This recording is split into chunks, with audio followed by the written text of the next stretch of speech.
Study IQ IAS, अब तैयारी हुई affordable. Aurangzeb. Welcome to study IQ। मेरा नाम है आदेश सिंह। दोस्तों, पिछले वीडियो में हमने अकबर के दो केपेबल सक्सेसर्स यानी जहांगीर और शाहजहां के रेन के बारे में जाना। हमने देखा कि किस तरह अकबर की लेगेसी, जिसमें एम्पायर के एक्सपेंशन के साथ साथ सोसाइटी और कल्चर एडवांसमेंट भी था, को दोनों ही रूलर्स ने मेंटेन रखा। हमने जाना कि शाहजहां के रूल में मुगल आर्किटेक्चर अपने पीक पर पहुंचा। 1658 में औरंगजेब ने कई वॉर्स ऑफ सक्सेशन के बाद थ्रोन को सक्सीड किया। सक्सेशन वॉर्स के बारे में भी हम पिछली वीडियो में बात कर चुके हैं। आज की इस कहानी में हम औरंगजेब के रेन के बारे में बात करेंगे और देखेंगे इनके रेन में क्या इंपॉर्टेंट चेंजेस देखने को मिले। दोस्तों, औरंगजेब का रेन इसलिए भी इंपॉर्टेंट है क्योंकि उन्हीं के रेन के दौरान मुगल एम्पायर का डिसइंटीग्रेशन चालू हुआ। उनकी स्ट्रिक्ट रिलीजियस पॉलिसीज और इंटॉलरेंस के चलते ऐसा कहा जाता है कि उन्होंने अपने प्रीडिसेसर्स की लेगेसी को डिस्ट्रॉय कर दिया। आज इस कहानी में हम उनकी रिलीजियस पॉलिसीज पर भी चर्चा करेंगे। तो आइए शुरू करते हैं। Aurangzeb's rain 1658 to 1707। औरंगजेब ने ऑलमोस्ट 50 साल के लंबे समय के लिए रूल किया। उनके रेन में मुगल एम्पायर अपनी टेरिटोरियल क्लाइमैक्स तक पहुंचा। इस दौरान मुगल एम्पायर नॉर्थ में कश्मीर से लेकर साउथ में जिंजी और वेस्ट में हिंदू कुश से लेकर ईस्ट में चिटागोंग तक फैला हुआ था। औरंगजेब एक गॉड फियरिंग मुस्लिम थे और एक सिंपल लाइफ जीते थे। वो एक स्ट्रिक्ट डिसिप्लिनेरियन थे और गवर्नमेंट के टास्क से खुद को या फिर अपने सबऑर्डिनेट्स को स्पेयर नहीं करते थे। इसी के साथ साथ वो रिलीजन में एक्सट्रीमली डिवोटेड थे और एक लर्नेड पर्सन होने के साथ साथ अरबिक और पर्शियन लैंग्वेज में प्रोफिशिएंट थे। एज अ रूलर, औरंगजेब के अचीवमेंट्स को लेकर इतिहासकारों में काफी डिवीजन है। कुछ का मानना है कि औरंगजेब ने अकबर की रिलीजियस टॉलरेंस की पॉलिसी को रिवर्स कर दिया। उनका मानना है कि इसी कारण कई पॉपुलर अपराइजिंग्स हुई जिसने एम्पायर को कमजोर बना दिया। दूसरे ग्रुप ऑफ हिस्टोरियंस का मानना है कि औरंगजेब को अनजस्टली मलाइन किया गया है। उनका मानना है कि औरंगजेब के प्रीडिसेसर्स की खराब पॉलिसीज के चलते नोबल्स डिसलॉयल हो गए और मजबूरन औरंगजेब को हार्श पॉलिसीज अपनानी पड़ी। रीसेंट रिसर्च वर्क्स में औरंगजेब की पॉलिटिकल और रिलीजियस पॉलिसीज को सोशल, इकोनॉमिक और इंस्टीट्यूशनल डेवलपमेंट्स के नजरिए से असेस किया गया है। इस पर कोई डाउट नहीं है कि औरंगजेब एक ऑर्थोडॉक्स बिलीफ वाले रूलर थे। फिलोसॉफिकल डिबेट्स और मिस्टिसिज्म में उनका कोई इंटरेस्ट नहीं था, लेकिन ऑर्थोडॉक्स कैरेक्टर के होते हुए भी सेक्युलर डिक्रीज यानी रेगुलेशंस को इश्यू करने से पीछे नहीं हटते थे। इन सेक्युलर डिक्रीज को ज़वाबित कहा जाता था। ज़वाबित्स मेनली शरिया पर बेस्ड थी, लेकिन कुछ इंस्टेंसेस में इनको मॉडिफाई भी किया जाता था जिससे इन रेगुलेशंस को इंडिया की स्पेसिफिक कंडीशंस में इंप्लीमेंट किया जा सके। ऑर्थोडॉक्स मुस्लिम होने के साथ औरंगजेब एक रूलर भी थे। इंडिया की पॉलिटिकल रियलिटी को अच्छे से समझते थे। उन्हें मालूम था कि इंडिया की मेजॉरिटी पॉपुलेशन हिंदू थी और वो अपने फेथ से डीपली अटैच थे। ऐसी कोई भी पॉलिसी जिससे हिंदूज और हिंदू राजाज को एलियनेशन यानी अनफ्रेंडली फील हो, यहां वर्क करने वाली नहीं थी। तो आइए शुरू करते हैं औरंगजेब की रिलीजियस पॉलिसीज से। Aurangzeb's religious policies. सबसे पहले बात करते हैं उनके मॉरल और रिलीजियस रेगुलेशंस के बारे में। अपने रेन की शुरुआत में उन्होंने कॉइन्स पर कलमा यानी एक तरह की इस्लामिक ओथ को इंस्क्राइब करना बंद करवा दिया क्योंकि कॉइन्स अशुद्ध हो सकते थे। उन्होंने नौरोज की प्रैक्टिस को डिसकंटिन्यू करवा दिया क्योंकि वो एक ज़ोरास्ट्रियन प्रैक्टिस थी। सभी प्रोविंसेस में मोहतसिब्स को अपॉइंट किया गया था जिनका काम ये इंश्योर करना था कि प्रोविंस के सभी लोग शरिया के अकॉर्डिंग जीवन व्यतीत कर रहे थे। उदाहरण के तौर पर जैसे इंटॉक्सिकेंट्स को पब्लिक प्लेसेस में कंज्यूम करना बंद करवाया गया। ऐसी प्रैक्टिसेस जो शरिया और ज़वाबित्स के अगेंस्ट थी, उनको चेक में रखना इनका काम था। लेकिन इन ऑफिशियल्स को सिटीजन्स की पर्सनल लाइफ में इंटरफेयर करना अलाउड नहीं था। अपने रेन के 11th ईयर यानी 1669 में औरंगजेब ने कई ऐसे मेजर्स लिए जिनको पुरैटैनिकल यानी मॉरली स्ट्रिक्ट मेजर्स कहा जा सकता है। इसके चलते कोर्ट में सिंगिंग को बंद करवा दिया गया और सभी ऑफिशियल म्यूजिशियंस को हटा दिया गया। हालांकि इंस्ट्रूमेंटल म्यूजिक और नौबत यानी रॉयल बैंड बंद नहीं करवाए गए और हरम्स में सिंगिंग अभी भी अलाउड थी। यहां तक कि औरंगजेब खुद भी वीणा बजाने में प्रोफिशिएंट थे। तो इस हिसाब से देखा जाए तो ये एक एग्जैजरेटेड क्लेम माना जा सकता है। औरंगजेब ने झरोखा दर्शन की प्रैक्टिस को भी बंद करवा दिया, जिसमें एम्परर पब्लिक डिस्प्ले पर आते थे। क्योंकि मुस्लिम्स ट्रेड के लिए स्टेट पर डिपेंडेंट थे, इसलिए औरंगजेब ने मुस्लिम ट्रेडर्स के एक बड़े हिस्से को इंपोर्ट ड्यूटी से एग्जेम्प्ट किया। लेकिन जब इसका मिसयूज होने लगा तो उन्होंने दोबारा मुस्लिम्स पर सेस लगाया। हालांकि दूसरे धर्मों के कंपैरिजन में यह अभी भी हाफ था। अब कुछ ऐसे मेजर्स के बारे में बात करते हैं जिनको डिस्क्रिमिनेटरी कहा जा सकता है और दूसरे धर्मों के लोगों की तरफ बिगेटरी को शो करता है। अपने रेन के शुरू में ही औरंगजेब ने चर्चेस, टेम्पल्स, सिनागॉग्स एटसेट्रा को लेकर अपनी पोजीशन साफ कर दी थी। उन्होंने ये फरमान जारी किए कि लॉन्ग स्टैंडिंग टेम्पल्स को डिमोलिश नहीं किया जाएगा, लेकिन कोई भी नया टेम्पल बनाना अलाउड नहीं होगा। वर्शिप की पुरानी जगहों को रिपेयर करना अलाउड था। टेम्पल्स का ये ऑर्डर कोई नई बात नहीं थी। सल्तनत पीरियड में भी यही रेगुलेशंस थे। औरंगजेब ने गुजरात की गवर्नरशिप के दौरान भी कई टेम्पल्स डिस्ट्रॉय करवाए थे। कई केस में डिसफिगरिंग ऑफ इमेजेस और टेम्पल्स को बंद करवा दिया जाता था। औरंगजेब के रेन के स्टार्टिंग में जब यह पाया गया कि इन टेम्पल्स में फिर से वर्शिप शुरू हो चुकी है, तो 1665 में उन्होंने फिर से इनको डिस्ट्रॉय करने के ऑर्डर्स दिए।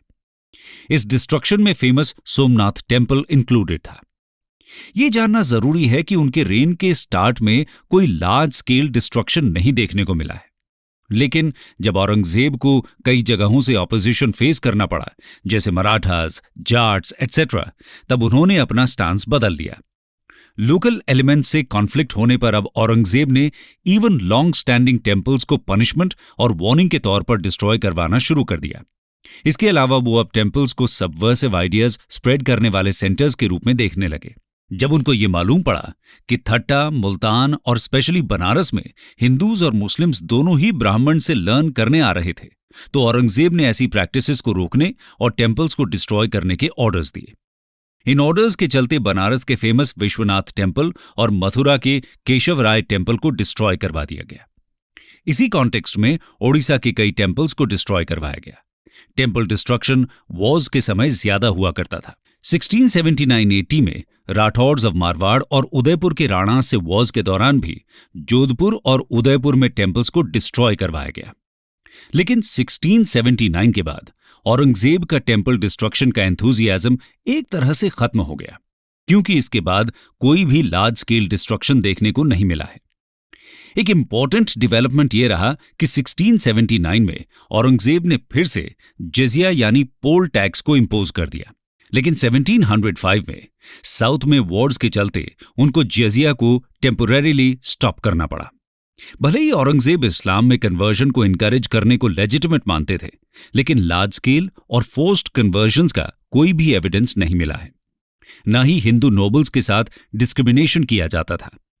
एक रीसेंट स्टडी में पता चलता है कि उनके रेन के सेकेंड हाफ में हिंदू नोबिलिटी के नंबर्स लगातार इंक्रीज हुए। फाइनली ओवरऑल अगर देखा जाए तो औरंगजेब स्टेट के नेचर को चेंज नहीं करना चाहते थे, बल्कि स्टेट के फंडामेंटल इस्लामिक कैरेक्टर को रीअसर्ट करना चाहते थे। उनके रिलीजियस बिलीफ्स को उनकी पॉलिटिकल पॉलिसीज का बेसिस नहीं कहा जा सकता है। Strict letter of law follow करने के साथ ही वो एम्पायर को स्ट्रेंथन और एक्सपैंड भी करना चाहते थे, जिसके लिए हिंदूज का सपोर्ट इंपॉर्टेंट था। अब आगे बढ़ते हैं और देखते हैं औरंगजेब के रेन में हुए एम्पायर के एक्सपेंशन और रिबेलियंस के बारे में। Expansion and rebellions. सक्सेशन के वॉर्स के दौरान कई लोकल जमींदार्स और राजाज ने रेवेन्यूज को रोक दिया। मुगल टेरिटरीज और हाईवेज को प्लंडर करना भी शुरू कर दिया। थ्रोन पर बैठने के बाद औरंगजेब ने एक स्ट्रांग रूल को सेटअप किया। उनका सबसे पहला मेजर था इंपीरियल अथॉरिटी और प्रेस्टीज को रीअसर्ट करना। शुरुआती दौर में औरंगजेब कॉन्क्वेस्ट और एनेक्सेशन की जगह कंसोलिडेशन करना चाहते थे। इसी के चलते बीकानेर में एक आर्मी भेजकर ओबीडियंस एनफोर्स किया गया, लेकिन एनेक्स नहीं किया गया। बुंदेला चीफ चंपत राय, जो कि एक रेबल था, उनको हंट किया गया, लेकिन बुंदेल लैंड्स को एनेक्स नहीं किया गया। 1612 में जहांगीर के रेन में नॉर्थ बंगाल और वेस्टर्न असम के कुछ किंगडम यानी कूच बिहार किंगडम्स को मुगल्स ने डिफीट किया था। औरंगजेब के रेन के दौरान अहोम्स और मुगल्स के बीच लंबी स्ट्रगल चली। अहोम रूलर्स गुवाहाटी पर कब्जा करना चाहते थे, जिसके चलते स्ट्रगल स्टार्ट हुई। बंगाल के गवर्नर मीर जुमला पूरे असम को मुगल एम्पायर में जोड़ने के लिए लग गए। 1663 में अहोम किंगडम को एनेक्स करके एक ट्रीटी साइन की गई। इस ट्रीटी के कुछ समय बाद ही मीर जुमला की डेथ हो गई। 1667 में अहोम्स ने फिर से कॉन्टेस्ट को रिन्यू किया। लैक ऑफ रिसोर्सेज के चलते मुगल्स को फाइनली गुवाहाटी छोड़ना पड़ा। मीर जुमला के सक्सेसर शाइस्ता खान ने शौनदीप और चिटागोंग के आइलैंड को कैप्चर किया और अरकनीज पायरेट्स को भी उन्होंने रोका। इसके चलते ट्रेड और कॉमर्स एनहांस हुआ। आइए अब कुछ रिबेलियंस पर नजर डालते हैं। आगरा दिल्ली रीजन के जाट्स सबसे पहला ग्रुप था जिन्होंने रिबेलियन किया। 1669 में एक लोकल जमींदार गोखला की लीडरशिप में रिवोल्ट हुई। औरंगजेब ने पर्सनली मार्च करके रिवोल्ट को रोका और गोखला को एग्जीक्यूट करवा दिया। 1672 में नारनौल में सतनामीज का रिवोल्ट हुआ, जिसको फिर से औरंगजेब ने पर्सनली मार्च करके रोका। 1685 में जाट्स की सेकेंड अपराइजिंग हुई, पहले राजाराम की लीडरशिप में और फिर 1691 में उसके सक्सेसर चूरामन की लीडरशिप में। इसको भी सक्सेसफुली रोक दिया गया। 1675 में औरंगजेब ने 9th सिख गुरु तेग बहादुर को बिहेड करवा दिया। इसके बाद सिख कम्युनिटी ने रिबेलियन कर दिया। Sikh movement gradually military brotherhood में कन्वर्ट हो गया और 1699 में उनके सक्सेसर गुरु गोबिंद सिंह ने खालसा यानी मिलिट्री ब्रदरहुड को सेटअप किया। नॉर्थ वेस्ट में अफगान से भी लगातार कॉन्फ्लिक्ट्स चलते रहे, जो कि कोई नई बात नहीं थी। 1667 में पठान्स और 1672 में आफरीदीज ने रिबेलियन किया, जिनको कई हार्ड फॉट बैटल्स के बाद स्टॉप किया गया। फाइनली 1674 में खुद पेशावर जाकर अफगान यूनाइटेड फ्रंट को तोड़ा और पीस को एस्टैब्लिश किया।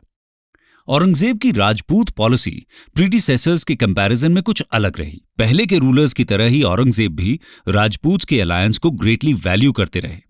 1678 में मारवाड़ के रूलर जसवंत सिंह की डेथ हो गई, जो मुगल्स के लॉयल थे। उनकी डेथ के बाद कुछ अनहैप्पी राजपूत्स ने डिस्टर्बेंस क्रिएट करना चाहा। राठौड़्स के रेजिस्टेंस के डर से औरंगजेब ने लॉ एंड ऑर्डर मेंटेन करने के लिए स्ट्रॉन्ग आर्मी मारवाड़ भेजी। इसका मतलब यह हुआ कि मुगल्स ने कॉन्करर्स की तरह बिहेव किया और मारवाड़ को एक हॉस्टाइल टेरिटरी के रूप में देखा।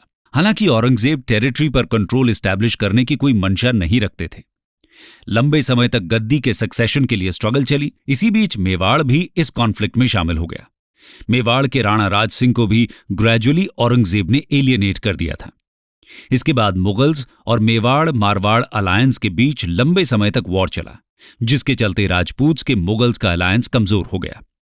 नॉर्थ ईस्ट और जाट्स, अफगान्स, सिख्स और राजपूत्स के साथ स्ट्रगल ने भले ही मुगल एम्पायर पर स्ट्रेन डाला, लेकिन रियल कॉन्फ्लिक्ट हुआ डेक्कन स्टेट्स के साथ। आइए जानते हैं। औरंगजेब अपने रेन के स्टार्ट में इंडिया के नॉर्दर्न रीजन्स में कॉन्सेंट्रेट कर रहे थे।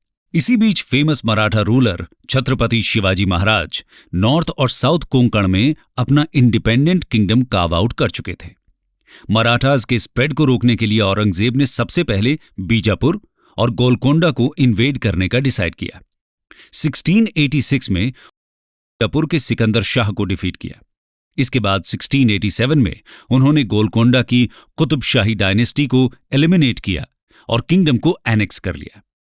बीजापुर और गोलकोंडा के साथ उन्होंने कर्नाटका की टेरिटरी को भी सीज कर लिया। औरंगजेब ने खिड़की को मुगल डेक्कन की कैपिटल बनाया और उसको औरंगाबाद का नाम दिया। इसके बाद अब औरंगजेब मराठास की तरफ अपने सारे फोर्सेस कॉन्सेंट्रेट कर सकते थे।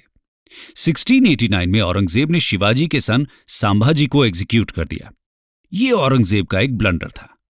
मराठा स्टेट को डिस्ट्रॉय करने की बजाय अब पूरे डेक्कन में मराठा ऑपोजिशन को स्ट्रांग कर दिया। 1690 से 1703 के बीच औरंगजेब ने स्टबर्न होकर मराठास से नेगोशिएट करने से इनकार कर दिया। फाइनली 1703 में उन्होंने नेगोशिएशन स्टार्ट किया और संभाजी के सन साहू को लीडर बना दिया गया। इस कैंपेन के बाद 1707 में औरंगाबाद में औरंगजेब की डेथ हो गई। दोस्तों, ये थी कहानी औरंगजेब के रेन की। उनके कुछ कॉन्ट्रीब्यूशंस आर्ट और आर्किटेक्चर में भी थे। एक नजर उन पर भी डाल लेते हैं। Art and architecture.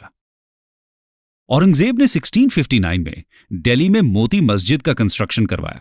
यह मस्जिद रेड फोर्ट के अंदर बना हुआ है, जिसे व्हाइट मार्बल से बनाया गया है। लाहौर के बादशाही मॉस्क का कंस्ट्रक्शन भी औरंगजेब ने ही करवाया।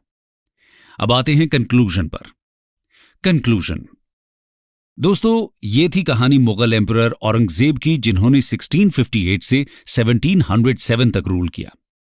जैसा कि हमने देखा कि उनके रेन में मुगल एम्पायर अपनी टेरिटोरियल पीक पर पहुंचा, और हमने ये भी देखा कि किस तरह उनके रेन में कई ऐसे रिलीजियस पॉलिसीज को इंप्लीमेंट किया गया जो उनके प्रीडिसेसर्स के एकदम ऑपोजिट थी।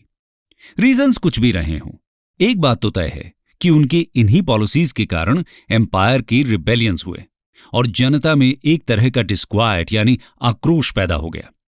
1613 में राजपूत्स के साथ बनाए जिस अलायंस को जहांगीर ने एस्टैब्लिश किया, उसको भी औरंगजेब ने डिस्ट्रॉय कर दिया, और मराठास के साथ उनकी स्ट्रगल भी उनके लिए ब्लंडर साबित हुई। इसी के कारण 1707 में जब उनकी डेथ हुई तो उन्होंने अपने पीछे एक ऐसा एम्पायर छोड़ा जो अपनी टेरिटोरियल एक्सपेंस के मामले में तो ह्यूज था, लेकिन डिस्ट्रैक्टेड और कई इंटरनल प्रॉब्लम से घिरा हुआ था। इसीलिए देखा जाए तो मुगल एम्पायर का डिक्लाइन औरंगजेब के रेन से ही शुरू हो चुका था। औरंगजेब के सक्सेसर्स और एम्पायर के डिक्लाइन की कहानी हम अगले वीडियो में देखेंगे। स्टडी IQ IAS, अब तैयारी हुई अफोर्डेबल।